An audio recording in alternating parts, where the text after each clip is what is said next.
ইরানের পাশে দাঁড়াতে মসজিদে নিজেদের মূল্যবান সামগ্রী দান করছে ভারতের জম্মু কাশ্মীরের মুসলিমরা। সোনার গয়না থেকে শুরু করে মূল্যবান ধাতুর বাসন বাদ নেই কিছুই।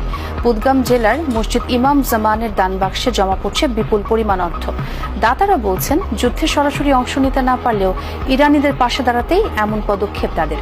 এর আগে ইরানের ওপর মার্কিন ইসরায়েলি যৌথ বাহিনীর আগ্রাসনের বিরুদ্ধে বিক্ষোভ হয় ভারতের একাধিক রাজ্যে। সারিতে সারিতে সাজানো এসব বাসনকোসন দেখলে কোনো দোকান বলে মনে হতে পারে।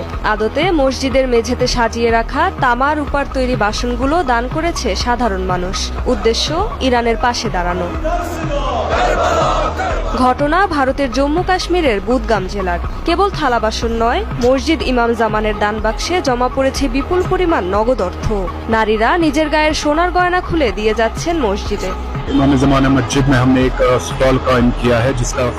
মসজিদ ইমাম জামানে আমরা আন্তরিকভাবে দান সংগ্রহের জন্য একটি স্টল বসিয়েছি। আমাদের মা বোনেরা গয়না, তামা ও নগদ অর্থ দান করছেন, যাতে আমরা বর্তমান পরিস্থিতিতে ইরানকে সহায়তা করতে পারি।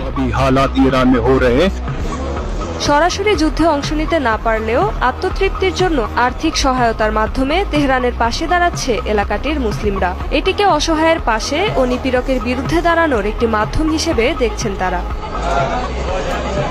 যুদ্ধ শুরুর পর থেকে ইরানের সমর্থনে বেশ সোচ্চার জম্মু কাশ্মীরের মুসলিমরা।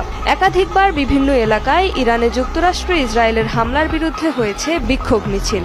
গেল শনিবার ঈদুল ফিতরের দিনও কাশ্মীরের রাস্তায় নেমে আসে বহু মানুষ। বিক্ষোভ হয় গুজরাট ও উত্তরপ্রদেশেও। রেজওয়ানা সাইমা, যমুনা নিউজ।